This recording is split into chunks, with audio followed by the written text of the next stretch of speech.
Okay, folks, if you don't mind, I'm going to try to get going.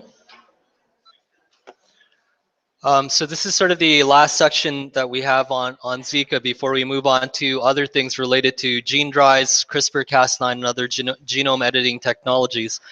And I wanted to go back and see if we could go through a paper, and I'm taking it verbatim from two papers actually. I'm going to present one that is a little bit more relevant for us in our discussions, but actually the data for both papers are very similar, related to microcephaly and understanding potentially the mechanism by which a virus infects a developing fetus, resulting in microcephaly. And again, just a reminder that microcephaly is that one of those things where we have a measurement of the circumference of the newborn's head 24 hours after birth, and if it's 2 standard deviations below an age-matched, sex-matched head circumference, then we say that this individual has microcephaly.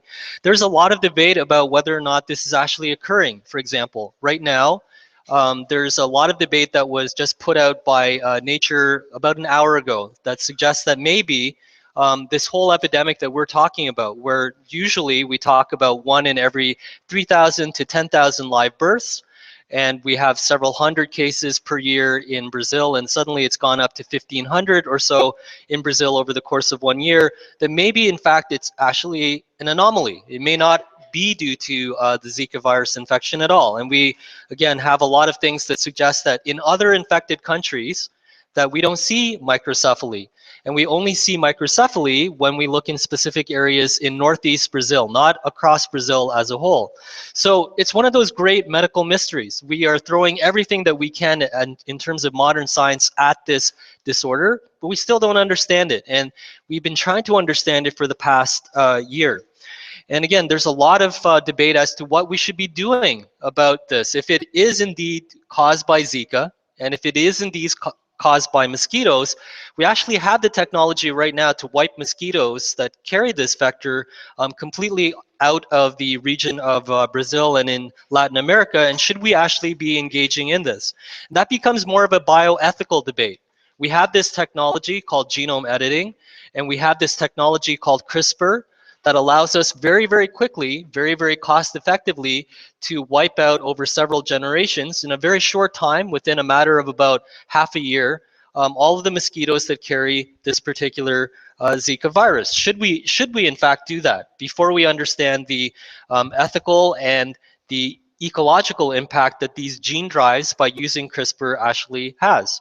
And right now it's a theoretical debate, but the reality is we can actually do this. And the big question now is, should we do this if indeed Zika is causing these issues? So I'm going to be talking to you and presenting you data taken directly from this stem cell report that came out fairly recently. It's one of those really collaborative types of papers that we have. So we have virologists that are involved, Guang Li, for example, and then we have other neurobiologists that came together to try to solve this problem. That makes it kind of unique, again, in terms of the way that biology is working. And Hongjun Song, for example, is one of those individuals that has been working on neurobiology for a while, and Guo Li is an individual who's been more tightly associated with immunology as well as virology.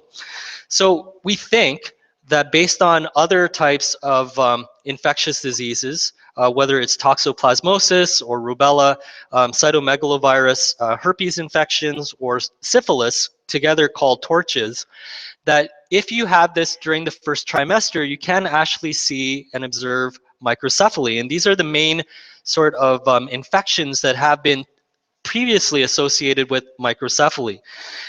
It's still not clear, even among all of these different types of factors, some viral, so rubella, cytomegalovirus, herpes, and syphilis being viral, and toxoplasmosis a non-viral type of infection, it's still not clear what happens. We think one of the things that does occur in microcephaly, whether it's Zika or through torches, is that there is a decrease in the number of neurons that get produced. And we think that one of the reasons why that happens, although it hasn't been shown, is that during the early stages of development, when neuronal progenitors and precursor cells have to divide and expand greatly to form your brain, that this simply doesn't happen. And one of the other things that has been, again, implied is that these progenitor cells start to die off. So they don't divide as quickly and they start to die.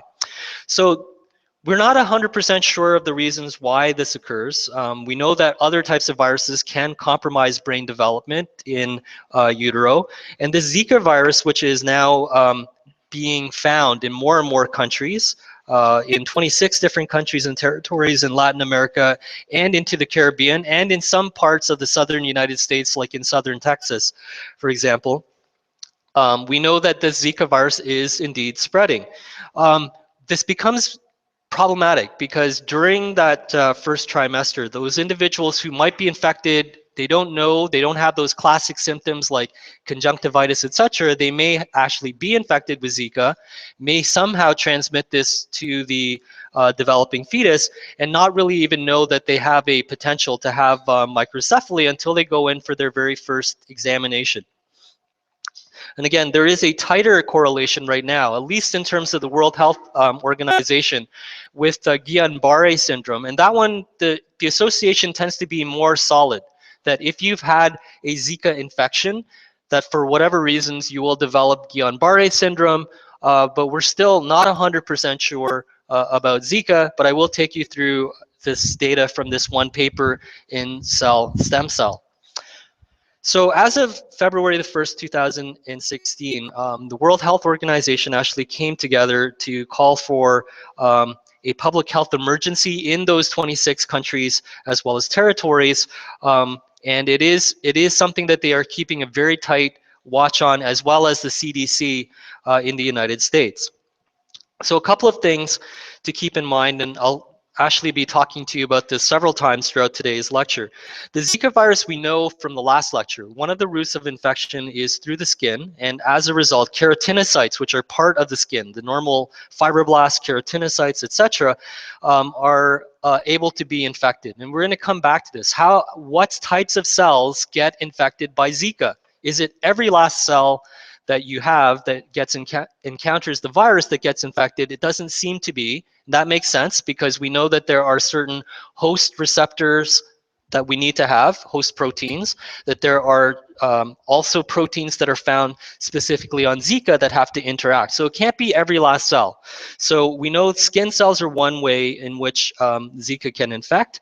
Zika, again, has been detected in amniotic fluid earlier this year, so there is some suggestion that somehow after you get bitten and it's in your skin and it's in your bloodstream, that somehow in individuals that were infected, the amniotic fluid also had viral particles found there. So it's in theory possible to get it into the tissue of the developing fetus, especially in the amniotic fluid. Again, in some reports, there's also been suggestions that in the fetal brain tissue, in a microcephalic brain, the Zika virus has also been found. We still don't know a lot about this, as I mentioned in the last lecture, because of a variety of reasons. It's not one of those really topical types of viral infections. It hadn't made a lot of noise before. The outbreaks were limited to places in Micronesia, Polynesia, and on the other side of the world. So we really didn't care very much about this virus until it came into our backyard. And now, since it's in our backyard and we need to understand the mechanisms, we need to understand more about the target cells. We need to know how this thing infects, where it infects, and how the pathogenesis occurs. We also don't have a lot of access to human brain tissue, especially fetal human brain tissue. So doing those types of studies that every biologist wants to do, we simply can't do those types of studies. So in other words, to understand this sort of relationship, to understand the pathogenesis, in order to look at the causal relationship between infection and then microcephaly, to see if it actually causes a change in the number of neurons or increased cell death, we need to understand this by using a model. Animal models are not the best way to go in this particular case. So one of the things that was used in this particular paper was to take skin cells, as I'll show you in this diagram, is to take skin cells. It's usually done as a biopsy. You don't scrape skin. You actually punch out a little area of tissue. They did this from 2 different individuals, and when you grow these somatic cells, usually your skin cells and the fibroblasts in your skin cells are really good at this. So when it says somatic cells here from a patient, that means it's usually fibroblasts taken from an individual. In this paper that I'm going to show you, they used 2 different individuals. Because these are now fully differentiated, these blasts are fibroblasts.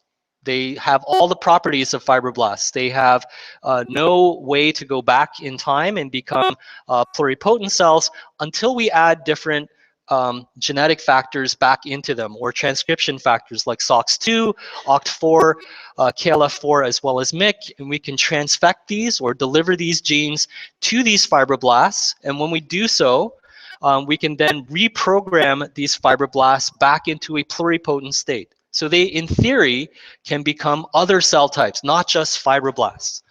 And hopefully this is all a review for you from your first and second year biology, and we won't go into all of the different transcription factors and all of the Yamanaka considerations that went into coming up with the Yamanaka 4, which is outlined for you here. However, if you do this, and if it works well, one of the things that happens is that these 4 factors coming together will actually cause those fibroblasts to become these pluripotent stem cells. These pluripotent stem cells can be further pushed by using other factors that are delivered to them in cell culture to become neuronal progenitor cells. And these neuronal progenitor cells actually are not just capable of forming neurons.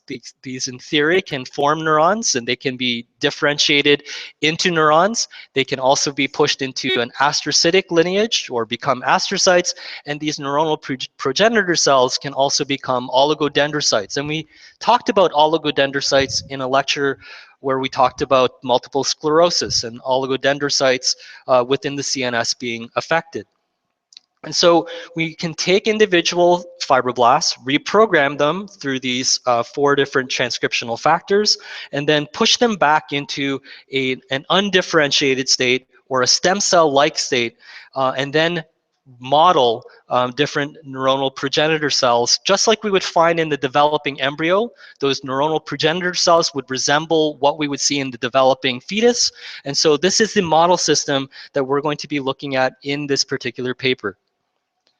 Okay, and again, there are lots of advantages to this, and we'll talk about some of these in the upcoming weeks, where it's a disease model, which is what we're looking at right now, can be used for drug discovery, it can be used for toxicity screening, and in theory, in people like, in individuals suffering from multiple sclerosis or after a stroke, it could be used as a form of stem cell therapy to replace those cells that have been lost or are damaged. It hasn't worked out incredibly well so far, but it is one of those big hopes that we have in human biology that stem cell therapy might be a way in which we can do all of these.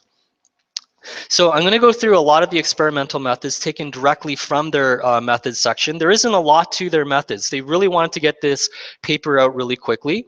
So the Zika virus was added to Vero cells, and this is a cell line that is commonly used. It is a monkey cell line. It is not human.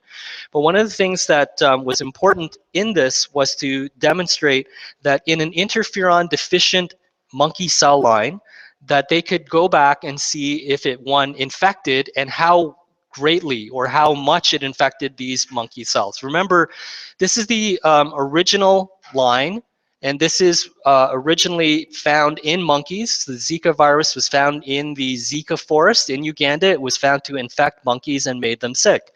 And so this monkey cell line, the Vero cell line, is an important one for us.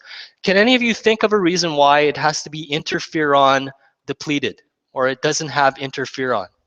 Why would you want a cell line that doesn't have interferon? For those of you who are taking immunology courses, or M250, for example, any ideas? Why have an interferon deficient cell line? So interferon is one of those molecules that your cells, as well as the Vero cells, produce that actually prevent or stop or inhibit viruses from infecting. So you want them to be infected, so you having an interferon deficient line and not having interferons being produced helps in the infectivity of this particular cell line.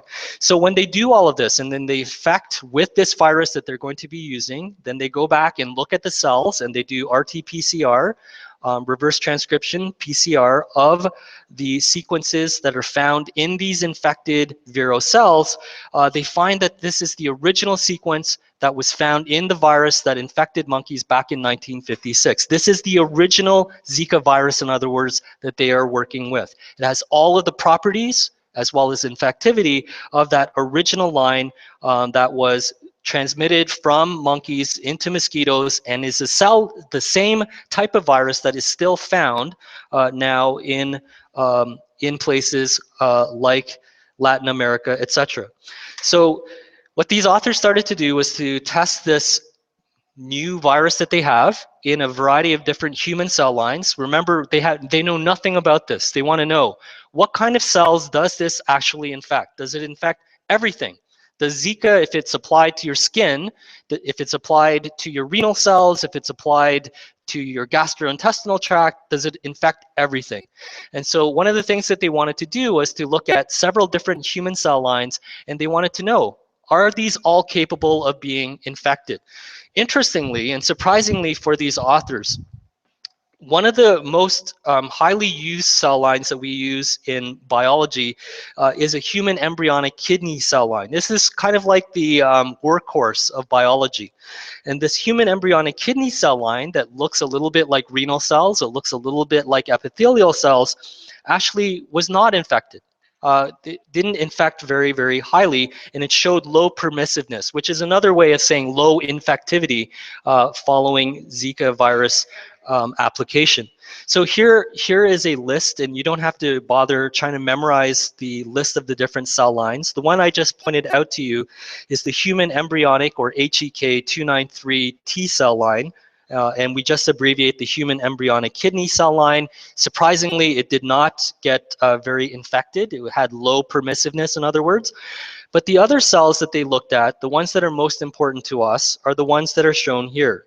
So using that same system that I outlined to you earlier, where you take from two different individuals, individual 1 and individual number 2, if you take the skin biopsy from these individuals, take the fibroblasts from the skin, and then convert them into neuronal precursor cells, when you try to infect them with that same Zika virus, they had a lot of infectivity. There was a lot of permissiveness. In other words, the neuronal progenitor cells that I showed you earlier that can become astrocytes, oligodendrocytes, or neurons infect very, very well with the Zika virus. Other embryonic stem cells, the human embryonic stem cells and other progenitor cells didn't seem to be as infectable. Other cell lines like the glioblastoma, astrocytoma were infectable, as well as the mosquito cell line. And again, you don't have to worry about the names of these. These other ones infected really quite well. So it showed that it's not every cell type that actually gets infected. It's not all of the different types of embryonic stem cells. It's only the neuronal progenitor stem cells, the ones that can become the cells that you find in your brain. So your other tissue may not be affected, and so far in Zika, following Zika infection, the other cell types have been sort of left alone. It's really microcephaly that is the dominant factor that we see so far, and this data might support the fact that only some cells seem to be affected and not others. So again, this is the protocol that was mentioned to you earlier. One of the reasons why we're particularly interested in this forebrain specific human progenitor cell line, the one that I'm showing to you now, is that in theory, you can push these further to actually develop into cortical neurons. When you look at a brain of an individual who has microcephaly, it's really the cortex, the big part of the brain, the gray matter, that gets affected the most. And it's the one that hasn't really expanded as much as it should. And so it makes sense for these authors to actually look at these human neuronal progenitor cells that can actually form these cortical neurons. Again, they made a lot of guesswork in this particular paper, and the paper that I'm going to also follow up with this, when they took a look at what is known as an MOI, and we talk about using viruses, we talk about MOIs, a multiplicity of infection, or an MOI value, tells you whether or not something is really, really infectious or not. And a low multiplicity of infection, if the higher the number, the more viruses you are adding to your cell culture. So they started off with a relatively small number, somewhere in the normal ballpark. You would use about 0.025 to about 0.5. So they did somewhat of a guesswork type of application, and they used a multiplicity of infection of about 0.1. So when they did this, these are some of the different things that they found. And this is the same slide I'm going to show you multiple times on the next 3 slides. So one of the things that they found was when they applied this to those neuronal progenitor cells, and we're looking at panels A and panel C right now, when we take a look at what we see, the green represents the Zika virus envelope. Does that make sense to you, that the Zika virus envelope is something that we're staining? Do you guys remember there are different types of viruses? There are enveloped viruses, and then there are non-enveloped viruses. Is Zika an enveloped virus? It does have an envelope. And so when we're looking in green for the Zika virus envelope proteins, which is why we see green labeled as ZIKVE for envelope, we do see that there's a lot of staining that co-localizes on top of these cells. Again, on a larger view, we would see that each of these gray bits here represents one neuronal progenitor cell. And when we take a look, we see lots of green inside those gray DAPI stained cells that are outlined for you here. If we did the same sort of thing where we did a mock infection, there's no active virus, and then we tried to stain for any of the Zika virus envelope, we wouldn't see any. And so what is the end outcome of this? When you quantify all of this, these human neuronal progenitor cells taken from 2 different individuals, individual A and individual B, or individual cell line C or cell line D, 2 different individuals, they show exactly the same thing, that neuronal progenitor cells get infected by Zika at very, very high rates when you look at them after a few days. So other cells do get infected, but at a much lower rate. Embryonic stem cells are at a lower rate. Pluripotential stem cells are at a lower rate. And neurons themselves tend to be at a lower rate as well.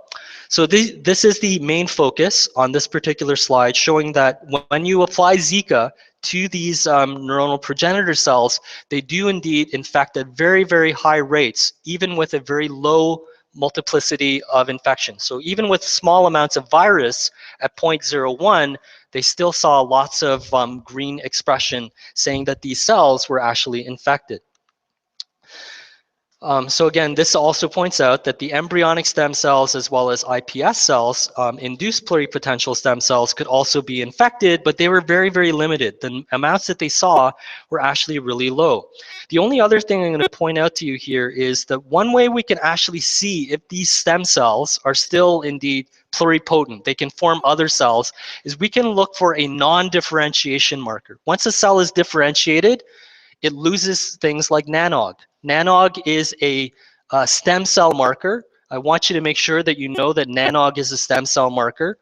And when they look at this, that the expression that they see is where they have reduced amounts of NANOG in those immature neurons. And those are the cells that tended to get infected. Surprisingly, when you look at this panel here, I told you that you could take those neural progenitor cells and then you can push them into becoming neurons or differentiate them into becoming neurons. So when you do this and then you apply Zika to them, what happens to those neuronal somewhat differentiated, not full neurons, but on their way to being neurons? What happens to these neurons over here? So they start looking different. These immature neurons are no longer round shaped, and that's one of the signs that we look for in differentiated cells. They're not ball-like. They tend to be rounder, not as round, and they tend to be flatter, as well as sending out processes. And when you take a look at that, these tend also to be infected, but at much, much lower rates. And these immature neurons have lower rates of infection overall than the ones that are the pluripotent stem cells that they started off with. So these will become these, and when we try to infect these cells over here, they don't infect as highly. So what this suggests is that these neuronal progenitor cells, the ones that can become neurons, astrocytes, and oligos, these are the main target in the developing embryonic brain that seems to be the target for Zika. Zika can infect other cells, but not at a really high degree, at least at the titers or at the multiplicity of infection that they're using here. And this is the sort of the last slide. One of the things that we need to be able to prove from all of this is that yes, Zika can infect neuronal progenitor cells that's shown here in panel A, as well as quantified in panel C. It's not so good at infecting immature neurons, which I just showed you. But the other thing that you have to be able to demonstrate is that this virus, once it infects, undergoes that same life cycle that I went through on Friday with you to show and demonstrate that once it infects a cell, that in fact it takes over the cell replication machinery and it starts producing and pumping out other versions of itself. So one of the things that these authors did was that when they went back and they started to look at the staining, and if you look at the staining here, it tends to be in areas that look like the ER and Golgi. And these look a lot like these viral factories that have been previously observed in 2014. And so what they suggested was that, you know, this virus does infect those neuronal progenitor cells in panel A. Let's take the supernatant. If it's pumping out more virus into the supernatant, the fluid surrounding the cells that you can't see here, so they take the fluid that is on top of the cells, and then they add that fluid back to non-infected cells. Does the fluid have viral particles, in other words, that will infect other cells? And this is what they're showing in panel D. So the supernatant that was taken from these infected cells here are added to non-infected cells. So if it really is a virus that is causing more viral particles to be released, we should start to see these become infected. And indeed, that's exactly what they see. They take those viro cells, those cells that are derived from monkey cell lines, that are interferon deficient, and when they add the supernatant from previously infected cells, no virus is added directly, just the supernatant. What they see is that now we see infectivity going on here as well. That means that this virus is indeed following the same life cycle that we went through on Friday, that it infects a cell, it finds a host attachment factor, it gets endocytosed into those neuronal progenitor cells in A. It then causes that neuronal progenitor cell to start producing copies of the viral genome, the RNA genome, packaging it, and then releasing it into the supernatant. And that supernatant is itself infectious, as we see here in panel D. So it is infectious. It does prefer going to neuronal progenitor cells. It definitely has the capacity to spread from neuronal progenitor cells to other cells that normally weren't exposed to that virus to begin with. Does it also cause cell death, which is what this figure is showing here? So I told you in the last lecture that there are a number of ways that this thing could potentially work. It could work by reducing division, but it also might work by increasing cell death. So does Zika actually cause these neuronal progenitor cells, the ones that do get infected, do they also die off? And so one of the things that these authors are doing is, here's an infected cell that we see using the same antibody against the Zika virus envelope in green. Does it co-localize with a marker for apoptosis like caspase-3? Caspase-3 is a marker protein that we can use antibodies for. In this case, we are staining the antibody with red. And do we see this caspase-3 in the same neurons that are neuronal progenitor cells that are expressing Zika? And when we do this, we see that there is a big increase in the number of cells that express caspase-3 after Zika infection. So it does look like that if you are infecting with Zika, that it does infect neuronal progenitor cells, and it also causes those cells that once they are infected to die by apoptosis in a caspase-3 dependent manner. And this is sort of what both A and B are showing, B being the quantitation, the increase in magnitude. And again, you don't have to worry about memorizing the overall numbers associated with the increase in magnitude. The other thing that these authors did, which was kind of neat and very different, was that they started to look by staining all of the nuclei with a dye called propidium iodide. They did flow cytometry. They wanted to know, is there a change in the shape of the nucleus that we can detect using propidium iodide? And one of the things that they found is following infection, they actually see two different populations of nuclei. A smaller group and a larger group. And usually when we see this type of shift, this is indicative of cells that are in different stages in the cell cycle using flow cytometry. So we stain all the cells with propidium iodide, the ones that are mock infected or infected with Zika, or we can take a mix of some cells that are infected, some that are mock infected. And when we do this, we can actually see that there is another peak occurring, not this single peak here. And what this suggests is that these cells are also dividing slower. So yes, they're dying, but they're also dividing slower than they did previously. I'm going to take you through some of that data, and this data related to the cell cycle dysregulation. In order to get there, one of the techniques that they used was known as RNA sequencing, or RNA-seq. Have you guys encountered this in any of your classes? It's also called whole transcriptome analysis. Have you heard of this before in any of your courses? Okay, good. So I won't go into it in a lot of detail. But here we can take two different conditions, Zika infected, for example, and Zika not infected, or mock infected. We can isolate all of the RNAs from the infected and non-infected, and we can label them with different markers, and then we can actually start to chop up the RNA that we originally had isolated. We can start reading off the sequence for these two different populations, one that was infected with Zika and the other one that was non-infected. And remember, we've isolated all of the RNA, broken them after labeling into smaller chunks. And one of the things that we can do is then look at the RNA sequences that are generated and then determine what we have at the end of all of this. And we can do what's known as a downstream analysis. Why are these types of things important? Because overall, we know that Zika is probably, in the short term, not affecting the genome, but it is affecting the expression of different types of genes. We know that there is a physiological consequence. These cells are dying. These cells are undergoing some sort of change in their division or multiplication, and we know that there must be some sort of genes that are being affected. And so we're looking for some of these different molecular features that are observable at an RNA level. It actually has to affect the RNA in order for us to see the end effects. And this is only observable in RNA sequencing. We can't do this with whole genome or whole exome sequencing. So this is a functional study at a molecular level. Now, they're not actually doing this predictive transcript sequencing. I'll leave that for maybe another course that you take down the road. And we don't worry about that last bullet point.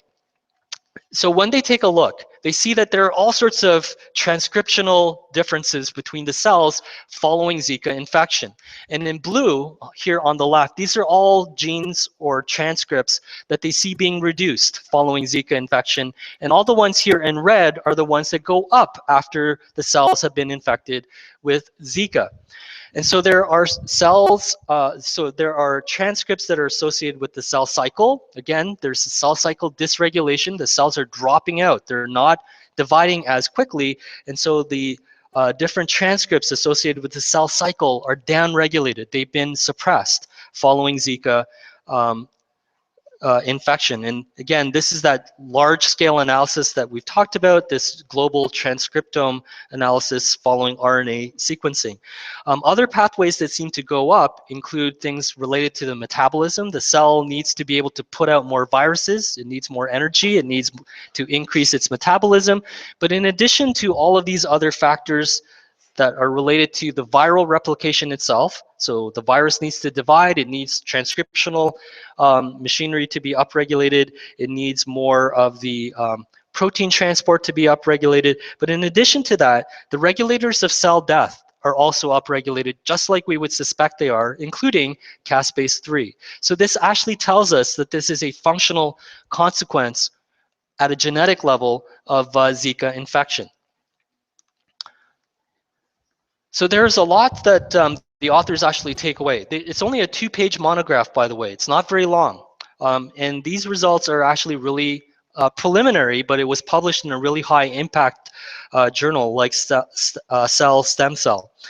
So we know that these cells die, bless you, by caspase-3 mediated apoptosis. We also know that they don't divide as quickly. All of the cell proliferation markers are decreased, saying that these cells are no longer dividing as quickly as they did, and it undergoes cell cycle dysregulation. We know that once it gets infected, it does the classic pathway. It can release other infectious viral particles, and we don't know if this affects other cell types in these pathways as well, and it's just the beginning of understanding this whole neural progenitor stem cell model.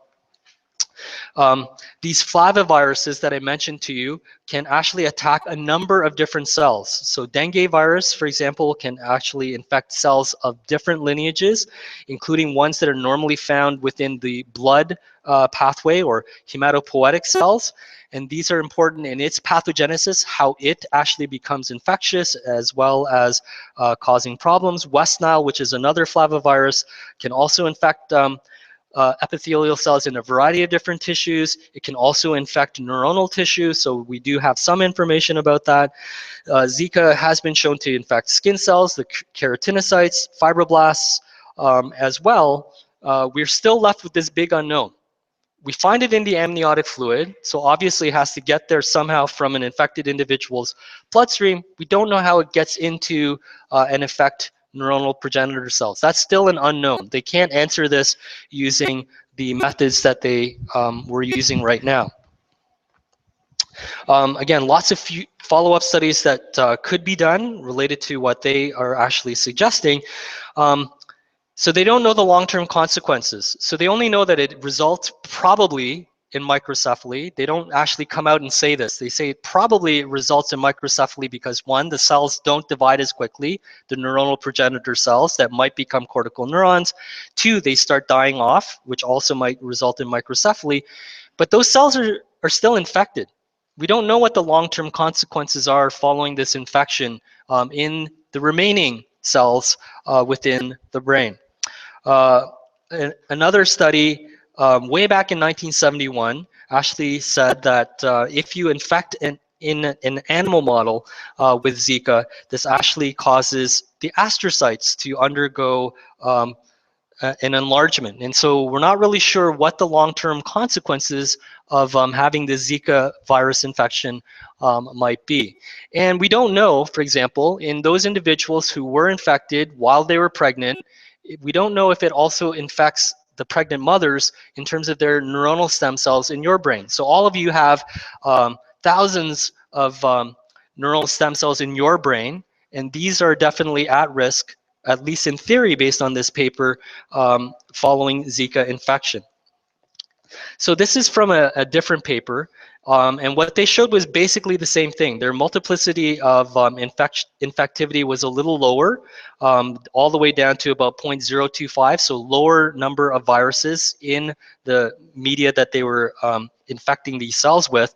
But they were able to show very clearly that when they looked at neuronal stem cells that were also derived from the fibroblasts from the skin, almost identical results, that the Zika virus here, the Zika virus envelope, when they look at the cells that get infected, they see that it gets into cells that are proliferative as well as being stem cell-like. So do you remember the 4 Yamanaka factors? OCT4 was one of them, SOX2 is another. So I mentioned that NANOG is one way for us to go and stain to see if a cell is still stem cell-like or pluripotent. Another way is to stain for SOX2. And when you stain for a pluripotent marker like SOX2 in these stem cells, they show that there is a correspondence to this. And DAPI being another nuclear marker that I mentioned to you earlier. It just stains all of the nuclei that you see. You can tell from this particular paper that was non-peer reviewed how quickly they wanted to get their results out. So this is actually literally, you can actually see in the glass or the plastic here that someone's holding up a cell phone and taking a picture of the well, showing the results. And what they show, almost identical to what the other paper showed, was that in a normal culture, all of these different progenitor cells actually form what is called a neural sphere. So if you don't let them start to differentiate and you let them continue to grow together, they form this little ball that floats in the liquid medium. And if you infect this neurosphere, this is what it looks like. So it obviously is much smaller. It shows that it's not in a regular pattern that you would normally see, and that overall the numbers of these neurospheres, because this is what you would normally see, not just one, but you would see hundreds of these in your well down here at the bottom following mock infection. But if you infect it with the Zika virus, this is what you tend to see, almost nothing. So it does kill these cells. They don't show that it's in a caspase-3 dependent manner, but you can see that the results are almost identical, that there is a loss of cells, they die by apoptosis, and that it does affect cells that have pluripotent characteristics associated with it. So this becomes the big question that is on everyone's mind in Brazil and in different parts of Latin America. We know Zika is not something that people want. We know that Zika is potentially right now, and at least in northeastern Brazil, causing a lot of problems. We know that the host that is actually transmitting this is actually the mosquito. So if it were you, and you were the minister in charge of health, and you had this technology available at your disposal, and you could, if you started today, completely wipe out mosquitoes in an area in Brazil that causes Zika and dengue and a whole bunch of other things like Japanese encephalitis, wipe these mosquitoes off the entire country and potentially off the entire continent, would you do so? How many of you, just as a show of hands, how many of you would say that if you had the capacity to wipe this thing out, these mosquitoes out, that you would go ahead and do so? A couple of you, not bad. How many of you would say, no, I wouldn't do it? Okay, more of you are putting up your hands. And how many of you are not sure? Okay, so about a third each. So it's a very difficult question because we don't know the long-term consequences. But this is really what is at stake right now. We have this technology. It's been used in the lab. It's very, very successful. You can wipe out a population of mosquitoes. You can wipe out populations of ticks. You can, any kind of disease-bearing organism, you can wipe them out using this gene drive technology. And gene drive technology as a whole is really genome editing technology. And gene drive is where you use a genome editing tool like CRISPR or TALENs or other nucleases that are at your disposal. And what this allows you to do is to select for a genetic trait, and you drive that genetic trait over generations. And this is the drive part of it. The genetic part is something that we control. Normally, the way that a gene gets passed along from one generation to the other is on a 50-50 type of inheritance pattern. But this gene drive makes it almost assured that every single organism will have that gene, whether it's a gene for sterility, for example, or a gene for resistance against malaria, as some individuals are trying to do. What happens is that because the gene editing element allows not just for the corrected change to occur on one chromosome, but it also allows that same corrected chromosome to change the other chromosome that's inherited from the other parent.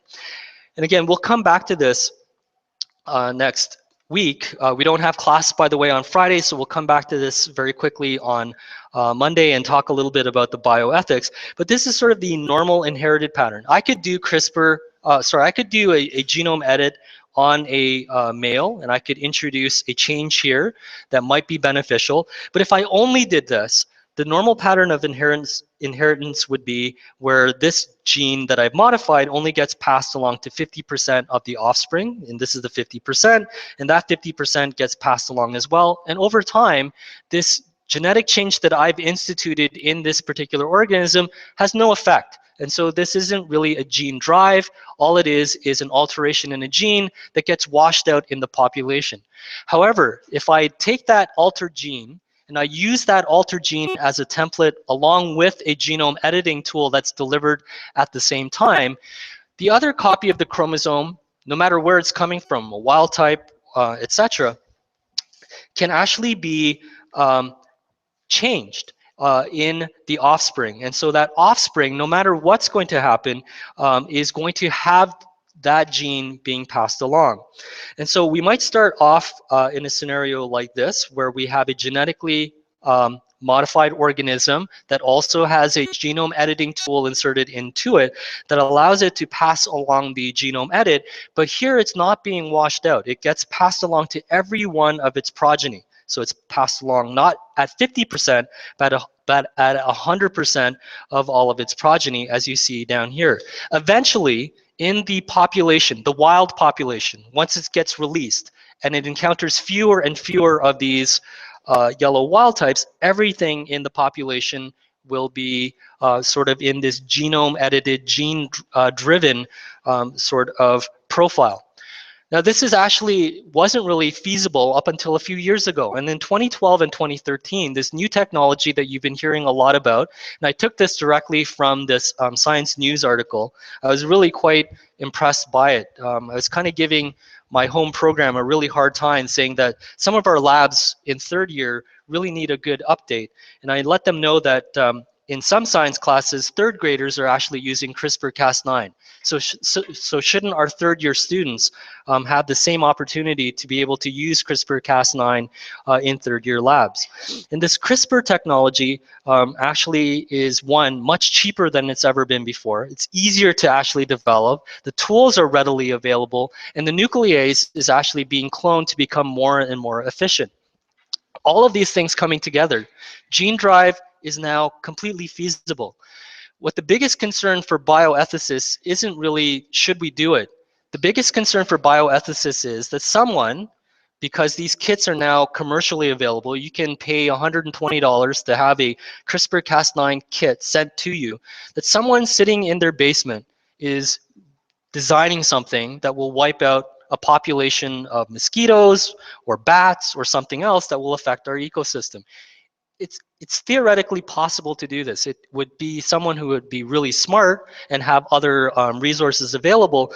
But thinking that if a third grader, according to Jennifer Doudna, who is one of the co-creators of the CRISPR-Cas9 technology, can do this, that someone sitting in the basement designing a way to wipe out mosquitoes or flies or fruit flies, whatever's bothering them or whatever's not to their liking, is a really scary proposition. And this is sort of where we're at in terms of our biology. We have this capacity that we're going to talk about more on Monday. And what should we actually be doing with it? And we'll be moving a little bit more into sort of the non-biological, a little bit more into some of the ethical domain of what CRISPR-Cas9 is, and then whether or not we should be using this in different disease situations, and how far we should actually take this. So again, I won't be seeing you Friday. I will be updating you with a couple of things over the weekend. I want you to start studying. The final exam is not trivial. You get it very, very early. It's the last day of class is April the 8th. Half of our class will actually be where we go back over lecture. The other half will be on review, getting you ready for the final exam. And then on the 13th, you have your final exam. There isn't a lot of time to study. So what you should be doing now is actually studying. You should be studying a little bit at a time. And again, 35 multiple choice test questions, 35 marks, 4 short answers with parts. So this is going to be more than you had for your midterm. Some of these, not all, but some of these will be application-based questions. And the short answers are going to be a little bit more detail oriented. And some of you are aware of the level of detail you need to have on your short answers if you've come and picked up your midterm. One of the things I'm going to suggest doing, actually this weekend, if you're around over the Easter break, I'm going to start putting up some practice questions for you for the short answers, as well as some multiple choice. I'd like you to get started. If half the class takes part in this by the end of the Easter weekend break, by the start of Monday's class, I'll continue to add more questions to that bank. But a lot of that is dependent on you. And I'm trying to do this to get you to start studying as early as possible. So please do so. I know you have a lot on your plates, but I want you to do really well in this course, and it's important that you start early. Have a great Easter weekend, and I'll see you back in class on Monday.